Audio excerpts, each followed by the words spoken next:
My name is Odunlade Adekola. I am on this set, Omoba Adebimpe. Yes, from the producer of A Trap.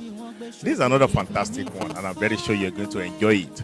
Packaged by Corporate Pictures. You know it's going to be a blockbuster. Yes. So as you can see, I'm a king on this set.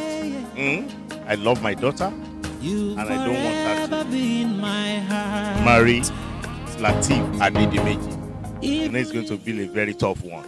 Yes, watch out. This movie is going to be bomb. Omoba Adebimpe. You will enjoy it. So Febo, to back in or Sibiru.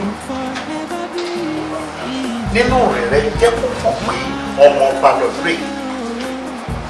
Nínú jíjẹ́ sí bí ọmọ ọba. Nínú jíjókòó sí bí ọmọ ọba.